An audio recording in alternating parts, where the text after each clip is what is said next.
येऊन द्या, चला हवा येऊन द्या, डोक्याला शॉट नको, हवा येऊन द्या.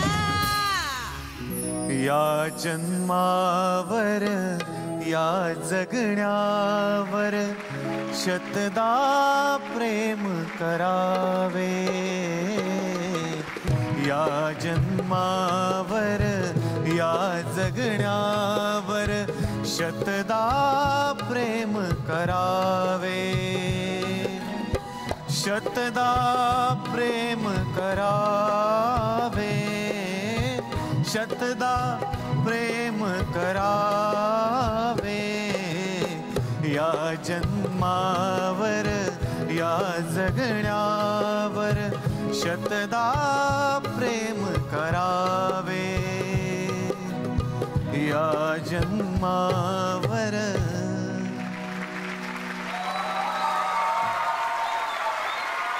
नमस्कार, सुस्वागतम. कसे आहात सगळे? मजेत ना? आणि आपला नेहमीचा आपुलकीचा माणुसकीचा प्रश्न, हसताय ना?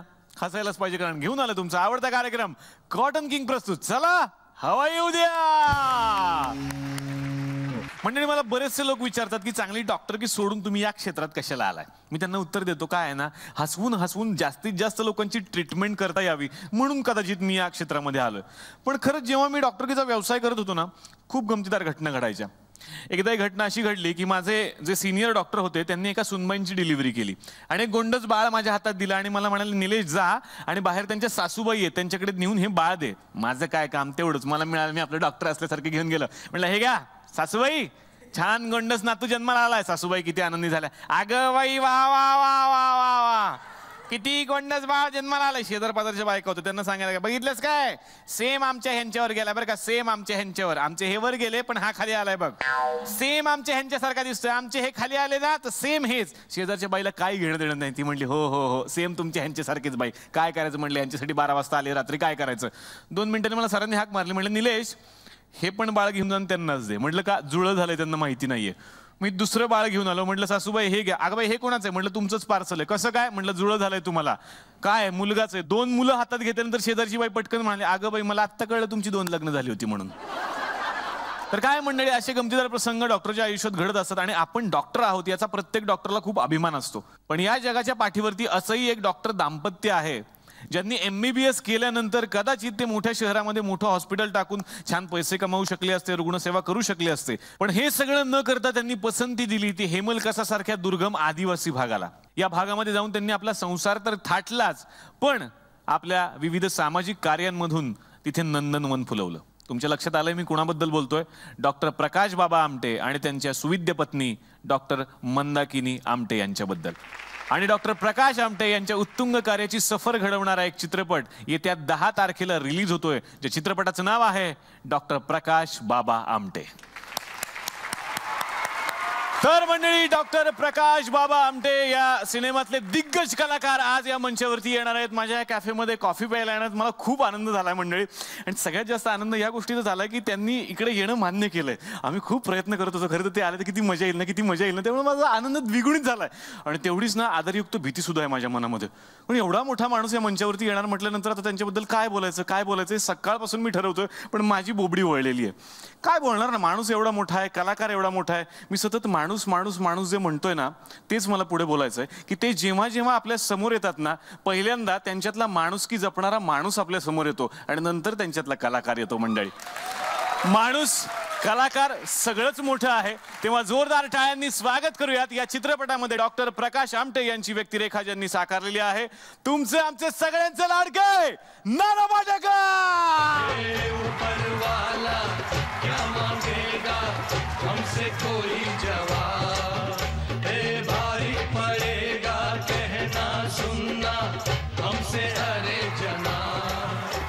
तर काय ना सर, सूत्रसंचालक म्हटल्यानंतर हे पालुबत चालू असतं, जोरदार टाळ्या जोरदार टाळ्या. आज फक्त टाळ्या झाल्या पाहिजे तेवढंच मी म्हणणार आहे. जोरदार त्या वाजणारच आहेत सर, कारण तुम्ही आलेले आहात. कसं वाटतं सर आमच्या कॅफेत येऊन? छान छान, सुंदर. मी बघतो तुमचा कार्यक्रम, छान असतो. मला सुरुवात करायची खरं तर या चित्रपटाच्या संवादापासून. डॉक्टर प्रकाश बाबा आमटे, एवढा मोठा सिनेमा आणि त्यात प्रकाशजींची भूमिका तुम्ही साकारताय, काय अनुभव आहे सर? काही नाही, प्रकाशला इतक्या वर्षापासून ओळखतोय, त्यामुळे वेगळं काही करतोय असं वाटत नव्हतं. कुठेतरी तुमच्या नकळत हा माणूस झिरपलेला असतो. 40 वर्षामध्ये माहिती होतं.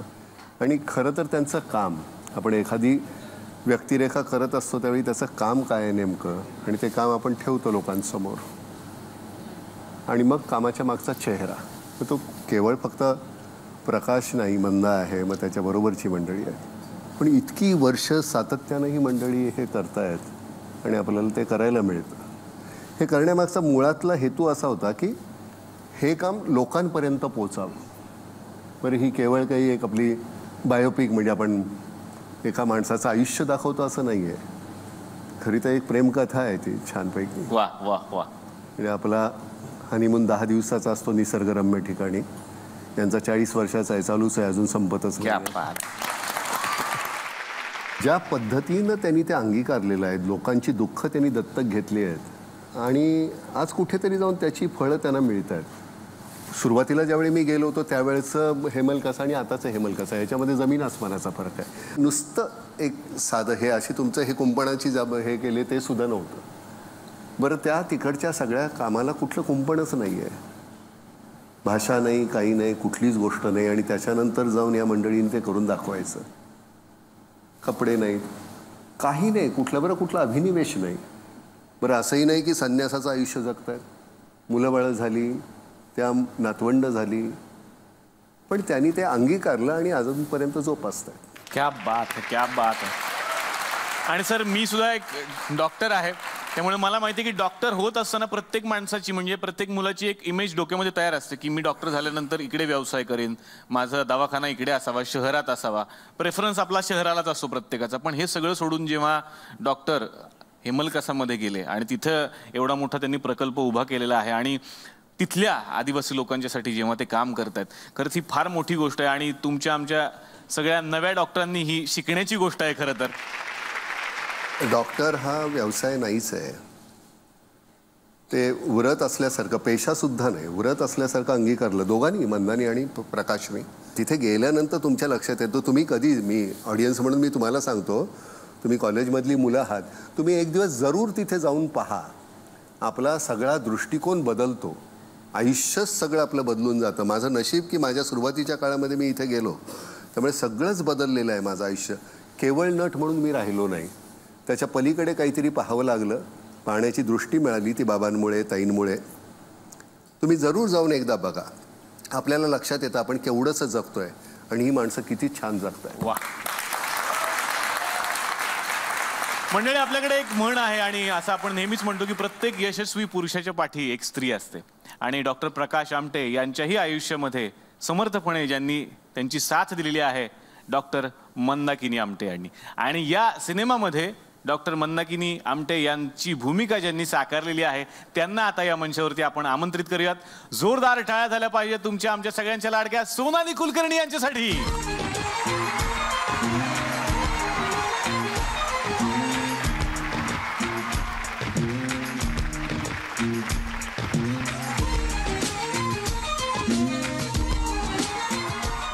सोन्या इतकी सजलेली आहे की माझी मंदा वाटतच नाही. अगदी मी लग्नाच्या वेळी होतो तसा झालोय प्रकाश. मॅम, तुमचं मनापासून स्वागत. आणि मॅम वगैरे कुठे म्हणताय निलेशजी, हे फारच औपचारिक चर्चा होईल. माझं नाव सोनाली आहे. काय ना, मला इकडे सवय आहे येणाऱ्या मुलींबरोबर थोडंसं फ्लर्ट करण्याची, पण आज नाना सर बसलेला तर मी धाडसही नाही करू शकत या गोष्टीचं. तसं नाही, माझं स्क्रीनवरही लग्न झालंय आणि खऱ्या आयुष्यातही झालंय, त्यामुळे तू सेफ आहेस. या सिनेमाच्या माध्यमातून मंदाकिनी आमटे यांचा रोल तुम्ही साकारताय, ही भूमिका तुम्ही साकारताय, काय अनुभव आहे? विलक्षण अनुभव आहे. मंदाताईंसारख्या, म्हणजे एक मला मंदाकिनी नावाची एक तरुण मुलगी दिसते जिच्या आयुष्यात फार सुंदर घटना घडत होत्या. ती प्रेमात पडत होती कॉलेजमध्ये असताना आणि तिने प्रकाश नावाच्या एका तरुण डॉक्टरशी लग्न करायचं ठरवलं. आणि त्याच्यानंतर तिला असं लक्षात आलं की नागपूरमध्ये मेडिकल कॉलेजमध्ये आपण शिकतोय, पण आपल्याला लग्न झाल्यानंतर राहायला जायचं हेमलकसाला. ते नागपूरपासून त्यावेळी किती असेल माहिती नाही सर, आत्ता आपल्याला जाताना 7.5-8 तास लागले नागपूर ते हेमलकसा. मध्ये ऐकताना पोएटिक वाटेल, पण 7 नद्या त्या पार करून जायच्या. आणि तिथे परिसर सगळा आदिवासी आणि इतरही म्हणजे नक्षल चळवळ तिथे चालू आहे असं म्हणतात आणि आहेच चालू. तर अशा ठिकाणी राहायला जायचं हे कळल्यावर त्या मंदाकिनीला काय वाटलं असेल हे माझ्या नेहमी मनात येतं की तिच्यासमोर नक्कीच 2 पर्याय होते की कॉलेजमधलं प्रेम आहे, आवडला होता प्रकाश नावाचा एक मुलगा, पण ठीक आहे लग्न एखाद्या सुखवस्तू घरात करू, शहरात राहणाऱ्या कुटुंबामध्ये जाऊ, असा निर्णय ती मंदाकिनी घेऊ शकली असती.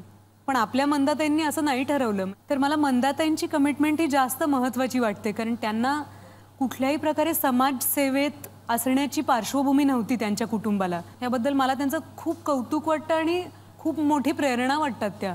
क्या बात आहे. सर मला तुम्हाला विचारायचं, मी असं ऐकलं परवा दिवशी एका मुलाखतीमध्ये की बाबांनी तुम्हाला मानसपुत्र मानलेलं आहे, तर बाबांची आणि तुमची पहिली भेट कधी झाली? 40-42 वर्ष झाली. नागपूरमध्ये मी नाटकाच्या निमित्तानं गेलो होतो. एक्सपेरिमेंटल नाटक होतं आमचं. त्यावेळी आमचे मित्र होते वसंत पोद्दार. वसंत मला घेऊन गेला होता. त्यावेळी बाबा म्हणजे कोणतरी असं पहिल्यांदा एक वेगळे आश्रमवाले बाबा का काय असं पहिल्यांदा डोक्यात आलं होतं. पण तिथे गेल्यानंतर त्यावेळीही फारसं काही बाबांबद्दल काही कळली नाही माहिती. पण नंतर पुढच्या प्रयोगाला ज्यावेळी गेलो त्यावेळी मी आवर्जून आनंदवनामध्ये गेलो होतो. आणि मग तिथे गेल्यानंतर लक्षात आलं, अरे बापरे, पराकोटीचं काहीतरी वेगळंच काम करणारा हा माणूस आहे. बरं, बाबा आणि प्रकाश यांच्या दोघांच्या जीवनामध्ये जमीन आसमानाचा फरक आहे. बाबांचं डिवोशन, प्रकाशचं डिवोशन हे सगळं. बाबा अतिशय राकट असा माणूस होता. प्रकाश अतिशय असा मवाळ छान. दोघांची कामं, जो वसा आहे तो पुन्हा तेवढाच राकट आहे. पण बाबांची पहिल्यांदा बाबांनी हे आनंदवन सुरू करण्या अगोदर त्याच्या आधीच हे बाबा मल्ल आहेत, मालगुजार कुटुंबातले आहेत, जमीनदार आहेत, फिल्म क्रिटिक आहेत. आणि तिथे गेल्यानंतर त्यावेळी बाबा त्यांचं ते ऑपरेशन झाल्यामुळे बाबांना बसता यायचं नाही. एकतर बाबा झोपून असायचे किंवा उभे असायचे. मग त्यावेळी तिथे म्हणाले तर पहिल्या वेळी की तू आनंदवनला आहे. आनंदमध्ये गेल्यानंतर मग तो सगळा आवाका पाहिल्यानंतर वाटलं की आपण इथेच राहावं. मी बोललो सुद्धा बाबांना की मला इथे राहून काम करायचं आहे, मला नाटक सिनेमे नाही करायचे. त्याबद्दल ते काही म्हणाले नाही. काही दिवसानंतर म्हणाले की तू कलावंत आहेस, तुझा जीव गुदमरेल इथे, घुसमटशील, तू जा, तुला जे आवडतं ते कर, हे तुझंच आहे, केव्हाही पाहिजे तेव्हा ये. आणि काही मिळाले 2 पैसे तर दे की आनंदवनला. आता या मंचावरती आपण बोलावणार आहोत या चित्रपटाला ज्यांनी संगीत दिलेलं आहे. जोरदार टाळ्यांनी स्वागत करूया तुमचे आमचे सगळ्यांचे लाडके संगीतकार राहुल रानडे यांचं.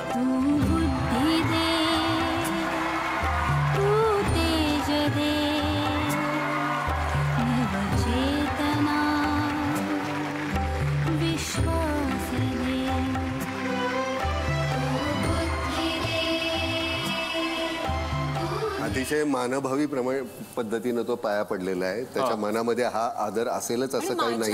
हो, ते तो मला आताच मध्ये मगाशी म्हणाला होता आतमध्ये की तिलाही पडेन पाया, दुर्जनम प्रथमम वंदे म्हणून. म्हटलं काहीतरी. मी एवढंच सांगू इच्छितो की मी पाया पडलो ह्यांच्या त्या आधी मंदा आणि प्रकाश आमटे म्हणून, आणि नंतर सोनाली आणि नाना म्हणून मिठी मारली, कारण तुम्ही दोघेही माझे चांगले मित्र आहात. राहुल सर, आतापर्यंत वेगवेगळ्या सिनेमांसाठी, वेगवेगळ्या कार्यक्रमांसाठी तुम्ही म्युझिक केलं आहे, पण या सिनेमाच्या माध्यमातून तुम्हाला याचं बॅकग्राऊंड करायचं होतं, एक गाणं सुद्धा आहे सिनेमामध्ये. हा सगळा अनुभव काय होता? मी एकतर आधी नानाचा आता खरंच मनापासून आभारी आहे, कारण त्यांनी मला या चित्रपटाचे संगीत करण्यासाठी एकतर बोलवलं, पाचारण केलं. माझी एंट्री या सिनेमात नंतर झालेली आहे. आणि नुसतं पाचारण केलं नाही, म्हणजे नुसतं असं म्हणलं नाही की राहुल याचं म्युझिक तू करायचंयस, तर माझा हात धरून आम्ही हे म्युझिक केलेलं आहे. म्हणजे हे गाणंसुद्धा नानाच्या घरी हार्मोनियमवर बसून त्यांनीसुद्धा गायलेलं माझ्याकडे आहे, कारण मी ते रेकॉर्ड करत असे चाल आम्ही दोघांनी मिळून लावले असं म्हणायला पण हरकत नाही.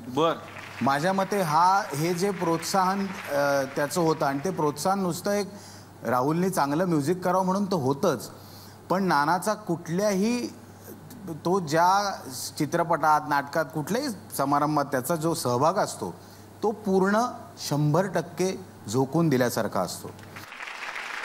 ही एक प्रार्थना आहे. असं गाणं मी आत्तापर्यंत केलं नव्हतं. मी आत्तापर्यंत प्रार्थना केली नव्हती कधी. बाकी सर्व प्रकारची गाणी मी केली असतील, हिंदी मराठी केली असतील, पण मला ही प्रार्थना करण्याची संधी मिळाली. पार्श्वसंगीताच्याही बाबतीत मी सांगेन की नाना प्रत्येक रीळ बघायला यायचा. म्हणजे तो माझ्यावर देखरेख करत होता का असं आपण म्हणलं तर नाना तू मला वाटतं सांगायचं. नाही काही आपल्याला म्युझिक मधलं काही फारसं कळतं अशातला भाग हे नाही. चूक आहे. पण निदान एक मिनिट मी इथे सांगू इच्छितो. नाना तबला शिकलेला आहे. हे किती लोकांना माहिती असेल मला नाही, माहित पण नाही. आता वाजवणं बदललं येलं ना, मग तबल्याच्या ठिकाणी वेगळ्या गोष्टी आलेल्या. गंमत अशी होते की तुमचा कान तयार होणं हे फार महत्वाचं आहे. ही सुंदर गाते हे तुला माहिती आहे का? हे बरं झालं तुम्ही सांगितलं. नाही मस्करी नाही. उत्तम गाते. नाही उत्तम गातेस की नाही? सोनाली उत्तम गाते. खरं सांग. मी तुझ्या तांगडे ओढत नाहीये. गातेस की नाही? आवड आहे. आवड नाही. तू त्या दिवशी म्हणलीस की नाही तिथं सारसबागेमध्ये? फार मजा आली. दोन ओळी म्हण. वा म्हण. पण नाही, म्हण. अतिशय सुंदर म्हण काय. प्लीज. सगळे आपलेच असतात. माझी अजून एक आहे की मग नानानी त्याला जॉईन व्हावं. नाही, क्या नाही. बात है. नाही असुर आणि सूर एकत्र नको. चल तू म्हण. तू बुद्धी दे, तू तेज दे, नवचेतना विश्वास दे. तू बुद्धी दे, तू तेज दे, नवचेतना विश्वास दे. जे सत्य सुंदर सर्वदा. जे सत्य सुंदर सर्वथा. हा जन्म त्याचा ध्यास दे. तू बुद्धी दे, तू तेज दे, नवचेतना विश्वास दे. क्या बात है, क्या बात है. मग किती छान. असं गंमत काय आहे की तिथे देव ही संज्ञा नाहीये. आपणच देव. म्हणजे मी नेहमीच म्हणतो, मला असं वैयक्तिक वाटतं की कुठल्या देवाला नवस नाही करायचा.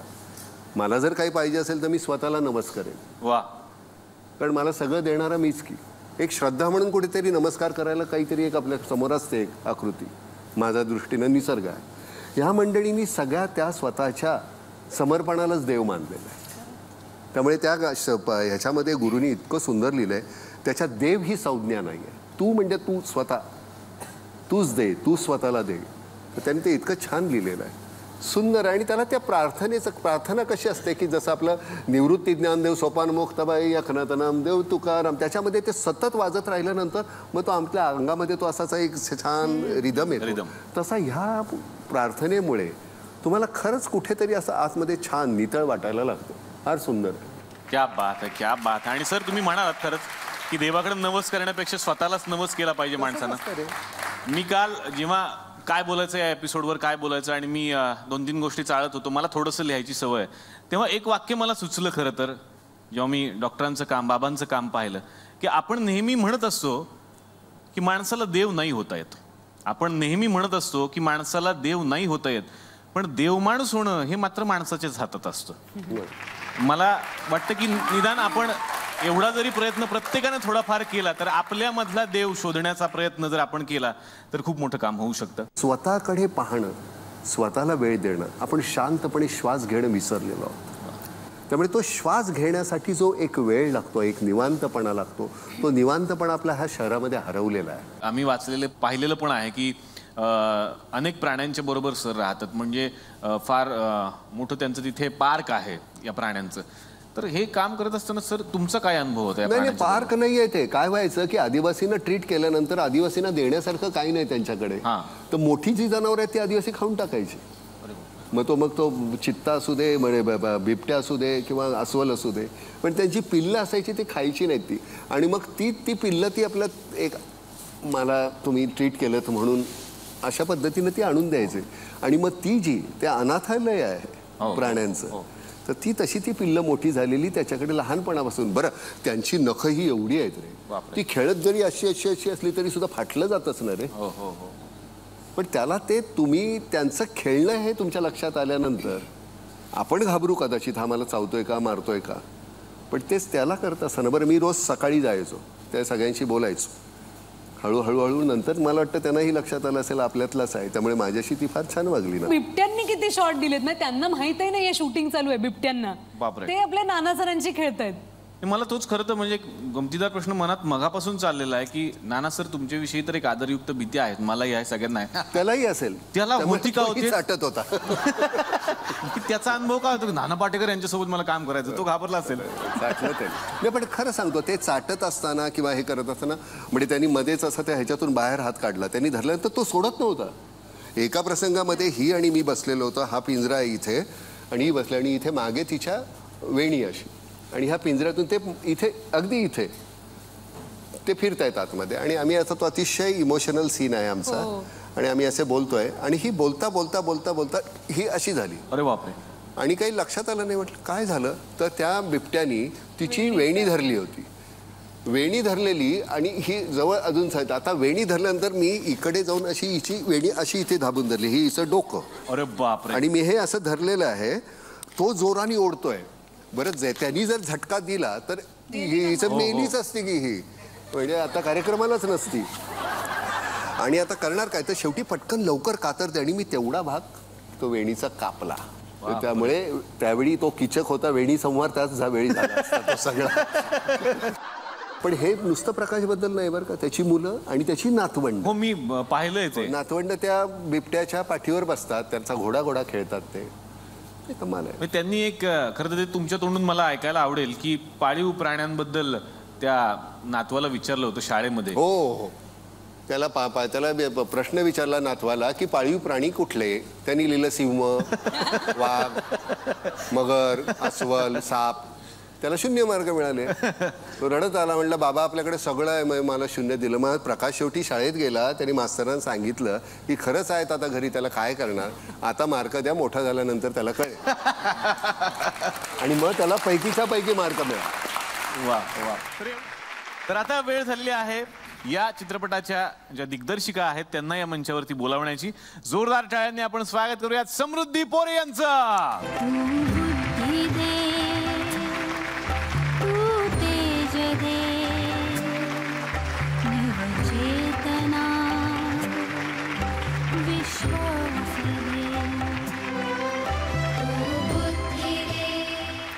समृद्धीजी तुमचं मनापासून स्वागत.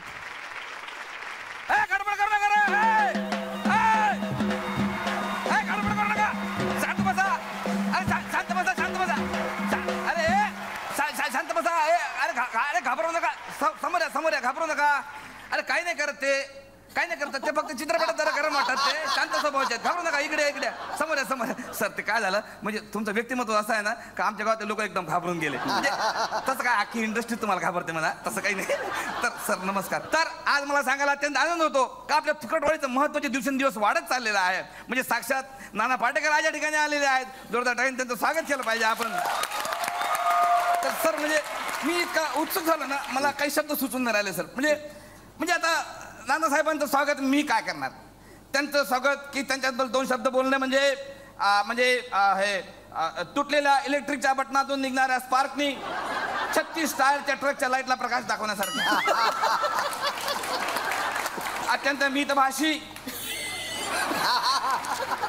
अत्यंत शांत स्वभावाचे, कधी कोणावर न चिडणारे, कधी कोणावर न रागवणारे. कतरिना कैफ यांचे ज्येष्ठ बंधू. काय संबंध, काय ओळख करून देता तुम्ही? सर बघितलं बरोबर आहे. म्हणजे बघितलं सर, डोळ्यात पाणी आलं सर. बरोबर आहे. वेलकम मध्ये सर तुम्हाला सांगतो डोळ्यात पाणी आलं सर. बहिणीच्या लग्नासाठी इतका खटपट करणारा भाऊ जगात कुठे बघितलं नाही सर. अगदी बरोबर. पण त्यांचं लग्न झालं का सर? नाही अजून नाही झालं. मग आपल्याकडे इन्फ्रास्ट्रक्चर आहे सर.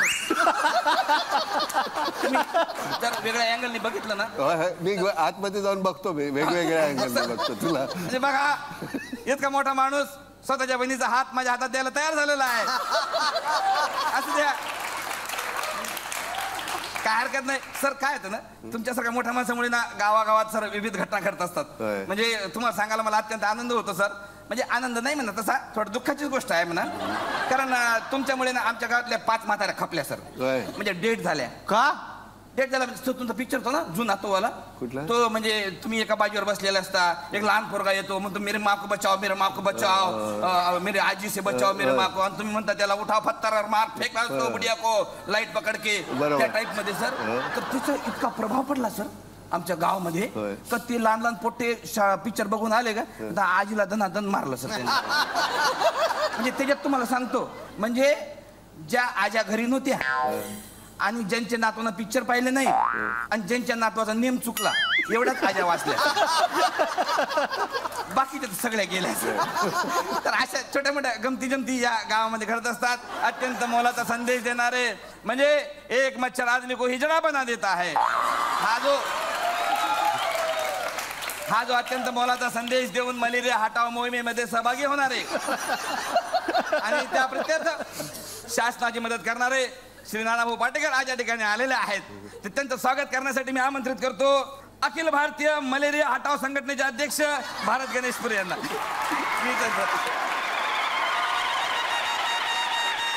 मॅडम या ठिकाणी आलेले आहेत. तुमचं स्वागत करणं पण माझं कर्तव्य आहे तुम्हाला सांगतो मॅडम. म्हणजे तुमच्याबद्दल म्हणजे काय बोला म्हणजे ज्या वयात आमच्या बायका ना पेपरातली कोडी सोडवता येत नाही म्हणजे टेबलला इंग्रजीमध्ये काय म्हणतात असं भैताडपणे 4 चौकात आम्हाला विचारतात. त्या वयात तुम्ही पेपरमध्ये एक कॉलम लिहिता है ना. किती चांगली गोष्ट आहे. तुमचा कॉलम वाचला मला खूप बरं वाटतं मॅडम वाचून. म्हणजे तुम्हाला सांगतो मी आमच्या लोकल पेपरमध्ये एक कॉलम चालू केलाय. तर 2 ओळी मी तुम्हाला वेळ काय तुम्ही काय नावाने लिहिता? मी है ना माझ्याच नावाने लिहितो बापरे नावाने. बापरे बापरे म्हणजे बापरे बापरे नाही बापरे म्हणजे भापुरे. भापुरे म्हणजे सोकुलचं सोनाली कुलकर्णीचं भारत गणेशपुरेचं भापुरे असं केलेलं आहे मी. 2 ओळी वाचून दाखवा मॅडम. मी उठलो सकाळी उठलो म्हशीनं मान टाकली होती पेंडीची आशा तिच्या डोळ्यात मला दिसत होती. मग घातली एकदाची पेंड तिच्या तोंडात आणि पाणी दुधात निघालो जंगलाच्या बाजारात. पांढरपेशा माणसाप्रमाणे तो विकायला. पुढे जात जात जात जात बघतो काय तर समाज असा विस्कटलेला. अरे दूध घ्यायला कोणी तयारच नाही. समाज कशा विस्कटले.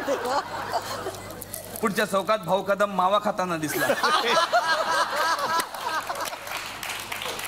मी म्हटलं नाही बाळा सोडून दे ही सवय ही वाईट आहे.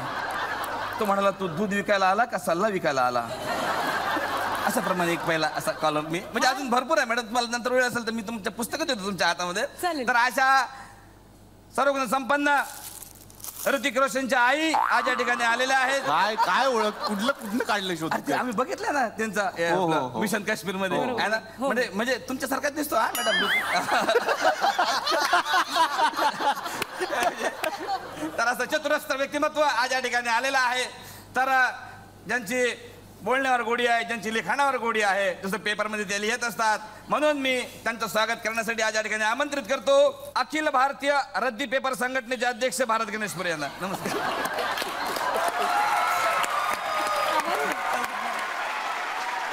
तर आज एक आणखी मोठं व्यक्तिमत्व आज या ठिकाणी आलेलं आहे. त्यांचं स्वागत करणं पण मी माझं कर्तव्य समजतो. तुम्हाला सांगतो स्वतःची पर्सनॅलिटी हॉलिवूडचा हिरो म्हणू नका विलन म्हणू नका अशी असताना सुद्धा केवळ अर्नॉल्ड शेनगवेकर काय अर्नॉल्ड शेनगवेकर हे हॉलिवूडचा हिरो आहे ना. हो मला माहिती. आणि बॉब क्रिस्टो यांच्या पोटावर पाय येऊ नये म्हणून त्या लेकरांचं घर तिकडे चालावं म्हणून मान्य श्री राहुल रानडे यांनी तिकडे जाण्याचं टाळलं. केवढी मोठी वृत्ती आहे बघा. याला म्हणता वृत्ती माणसाची. आणि आज या मराठी इंडस्ट्रीमध्ये ते संगीतकाराची भूमिका बजावतात. तर असे चतुरस्थ व्यक्ती. सर एक आता तुम्ही आला म्हणून एक रिक्वेस्ट आहे सर. म्हणजे इलेक्शनचा दिवस आहे की म्हणून तुम्हाला सांगतो. हे तसं तुम्हाला त्रास नसता दिला. आमचे भाऊ उभे आहेत म्हणजे इलेक्शनला. तर एक 4 वेळी मी लिहून आणले तर पटकन एक जिंगल बनवून द्या का मला. हा लक्ष द्या शब्दांकडे. ज्येष्ठ कवी भारत गणेशपुरेच आहे. अच्छा. बस झाला अन्याय. दर्द आहे सर एकदम. बघा तुम्ही बस झाला अन्याय. हे नुसते पोकळ बोल आहे. शब्द बघा सर. थांबणारे ते नंतर करणार आहेत ना. याचं पेमेंट वाढवल्यापासूनच सर याचा खूप त्रास सुरू झाला आम्हाला. हे नुसते पोकळ बोल आहे. पृथ्वी गोल आहे म्हणून तर भाऊंचे विचार खोल आहेत. सर हे घ्या सर शब्द बस झाला अन्याय, बस झाला अन्याय, हे नुसते पोकळ बोल आहेत. हो हे बस झाला अन्याय, हे नुसते पोकळ बोल आहेत. हे पृथ्वी गोल आहे म्हणून तर भाऊचे विचार गोल आहेत. हे पृथ्वी गोल आहे म्हणून तर भाऊचे विचार गोल आहेत. बस झाला अन्याय, बस झाला अन्याय. तर अशा हरवणारी व्यक्तिमत्वाचं स्वागत करण्यासाठी मी आमंत्रित करतो अखिल भारतीय ज्येष्ठ कवी संघटनेचे अध्यक्ष भारत गणेशपुरे यांना. म्हणजे मीच आहे सर.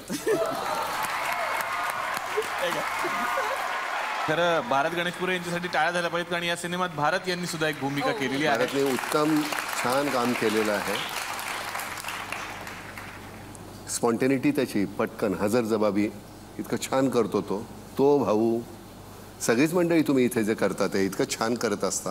छान बेतला छान आहे कार्यक्रम. तुम्ही चांगली हवा येते आता. म्हणजे त्याच्यावर राहुलचे केस उडत नाहीत त्या हवेवर, तो भाग वेगळा. पण हवा खूप चांगली येते. तर या सिनेमाच्या निमित्तानं तुम्ही दोघांनी या मोठ्या व्यक्तिरेखा साकारलेल्या आहेत सर.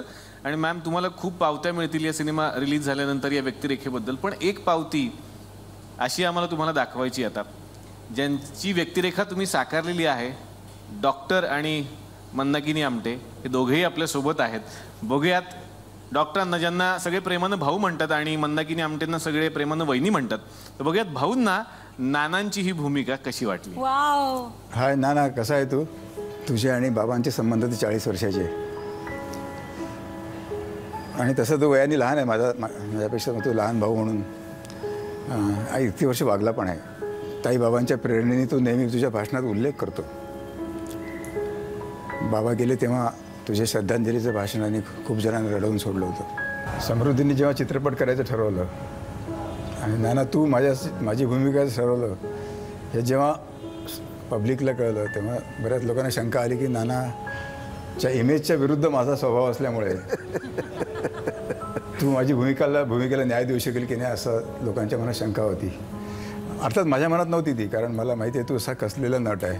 तुझी ती इमेज पण सुद्धा हे नट म्हणूनच होती ती, काही तुझं प्रत्यक्षात तू तसा इतका काही अँग्री यंगमॅन नव्हता. त्यामुळे तू 100% न्याय देशील याची मला खात्री होती. आणि त्याप्रमाणे आम्ही जेव्हा सिंगापूरला पहिल्यांदा सिनेमा बघितला तेव्हा खरोखरच समाधान वाटलं की नानाने किती ताकदीने माझी भूमिका केलेली आहे.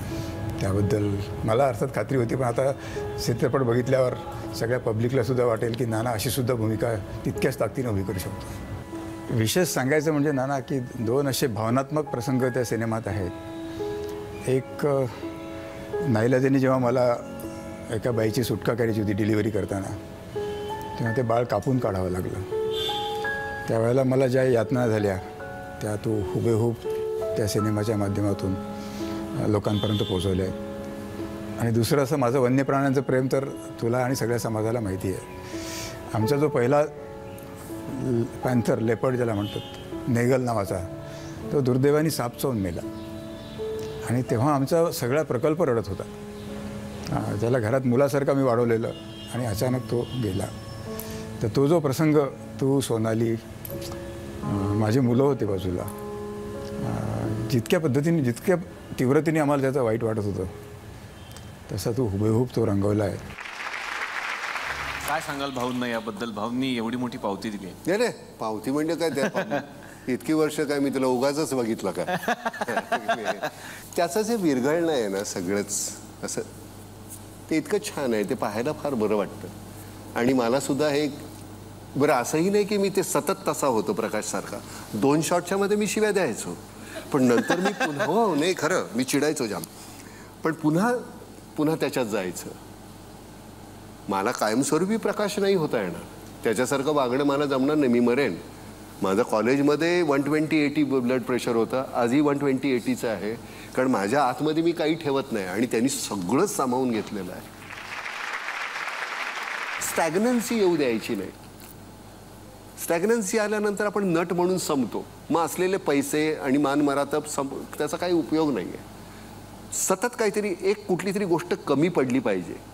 घरामध्ये सगळे डबे भरलेले असले ना किंवा निवांतपणा येतं. एखादा डबा रिकामा असेल किंवा जास्त बरं.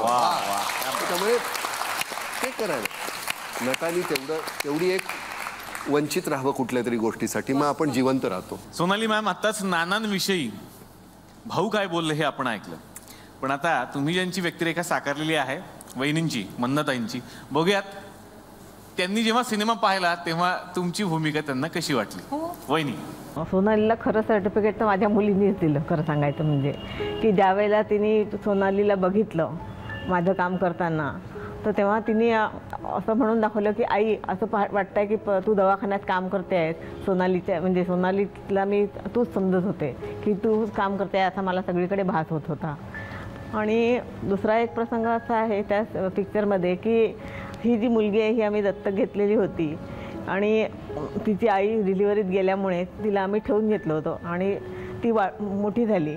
आणि थोडी मोठी झाल्यानंतर तिच्या घरचे लोक म्हणजे तिचे वडील जिवंत होते, आजी जिवंत होते, ते तिला परत न्यायला आले की आता मोठी झाली, आता ही आमच्याकडे जेवते खावते तर आमच्याकडे ती राहू शकेल. तर त्यावेळेला आमच्या ज्या काय भावना होत्या आणि मला जे काय म्हणजे भरून आलं होतं त्यावेळेला, तो प्रसंग सोनालीने अगदी हुबेहूब उभा केलेला आहे. साधेपणे देखील चांगलं जीवन जगता येतं हे पाहण्यासाठी तरी लोकांनी हा पिक्चर पाहावा. आणि या पिक्चरमधनं समृद्धी पोरे यांचं नाव आणखीन सिनेमा क्षेत्रामध्ये पुढे यावं आणि तुला देखील तुझ्या पुढच्या वाटचालीसाठी शुभेच्छा देऊन या सिनेमाला यश मिळो अशी मी शुभेच्छा व्यक्त करते.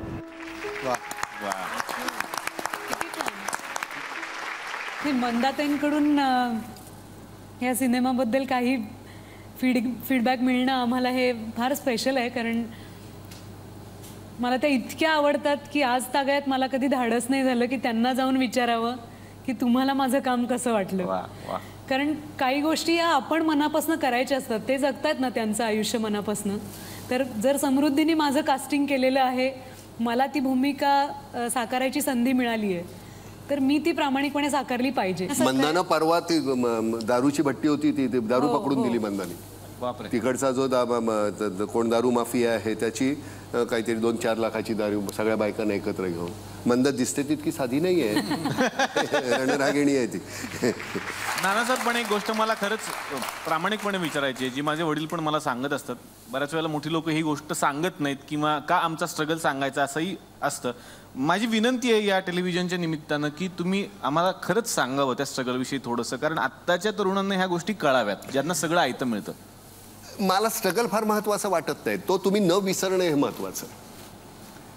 मी त्याच्याबद्दल लिहिलं सुद्धा, ते 2 गुरु म्हणून, अपमान आणि भूक, की तो स्ट्रगल पटकन वडील अतिशय श्रीमंत छान होते आणि एकदम 9वीत असताना सगळं गेलं. कशामुळे गेलं ते जाऊ दे, अलाहिदा. 9वीमध्ये नोकरीला लागलो. चुनाभट्टीला आमचं ते सिनेमाची पोस्टर्स करायचे, त्याचं लेटरिंग मी करायचं. घरापासून तिथपर्यंत 8 किलोमीटर चालत जायचं. शाळा सुटायची दुपारी 12 वाजता, घरी येईपर्यंत 1, 1:30, 1:45ला मी निघायचो चालत. ऊन असायचं खूप छान. तिथपर्यंत चालत जायचं 8 किलोमीटर किंवा मग तिथे दिवसभर काम करायचं. रात्री 9, 9:30ला ते जेवायला वाढायचे. 35 रुपये महिन्याला आणि 1 वेळचं जेवण असं ठरलं होतं. 35 रुपयामध्ये त्यावेळी राशन यायचं घरचं आणि पुन्हा चालत यायचं. मध्ये 2दा जाताना येताना स्मशान लागायचं. मला कधीच भूत दिसलं नाही. पोटातली भूक इतकी मोठी होती त्यामुळे भूतभीत काही दिसलं नाही. तर ते जे दिवस होते, म्हणजे मला ते एक अतिशय प्रकर्षानं आठवणारी गोष्ट म्हणजे जाताना तिथे ते उडप्याचं एक हॉटेल होतं, तिथनं तो वास यायचा छान आणि मग तिथे थोडासा रेंगाळायचं. एक दिवस जास्त रेंगाळल्यानंतर आतून एक मुलगा आला. त्यांनी 2 इडल्या आणि असे आणून असं माझ्या हातावर ठेवलं आणि मी जोराने ओरडलो होतो की मी भिकारी नाही आहे आणि मी पळून गेलो तिथून आणि रडलो नंतर खूप. पण हे जे सगळे प्रसंग होते ते विसरलो नाही. त्यामुळे कधीही डोळ्यामध्ये ग्लिसरीन घालायची वेळ नाही आली. फक्त ते वापरायचं, त्या परिस्थितीला शिव्या नाही द्यायचा, दूषण द्यायचं नाही. दूषण दिलं की कालचा दिवस वाईट नव्हता, छान होता, आज अजून छान आहे, उद्या अजून छान असेल. समोरची ही सगळी गलिच्छ प्रकारची राजकारणाची जी चाललेले एकत्र होते, काल एकमेकाला शिव्या घालतात, तरी सुद्धा यातून काहीतरी चांगलं घडेल असं कुठेतरी आतमध्ये वाटतं. कुठेतरी 4 टकली बरोबर येतील, चांगलं काहीतरी करण्याचा प्रयत्न करतील. नाहीच केलं तर मग आपण नाईलाज असेल त्यावेळी मुठी वळूच की, ते वळायलाच पाहिजेत ना शेवटपर्यंत. उगाच असं नुसतं शाई लावण्यासाठी बोटं नको ठेवायला, कधीतरी मग अशी खुपसावी लागतील. त्या बोटाचे खंजीर व्हायला पाहिजेत, पण ते व्हायलाच पाहिजे. सगळ्यांना असं वाटतं की ह्यांना जोड्यानं मारायला पाहिजे. फक्त कोणी बोलत नाही, आम्ही घाबरलेलो असतो, सगळेच गप्प बसतो. दुर्दैव आमचं हेच आहे की आम्ही सगळे गप्प आहोत म्हणून ते शेफारलेले आहेत. ज्या दिवशी आम्ही उठू त्यावेळी ते हे असे वागणार नाहीत. त्यामुळे आपल्या लायकीचंच सरकार आपल्याला मिळतं, त्याला काय करणार आपण. नाना सर कधी राजकारणात येणार नाही रे. मी आता मला न पटलेली गोष्ट फटकन तुला शिवी देणार. माझा पक्ष प्रमुख असलास तरी तू दुसऱ्या दिवशी मला काढणार. महिन्याभरात मध्ये सगळे पक्ष संपणार, मी पुन्हा एकटा. तो आता एकटा आहे तो काय वाईट आहे.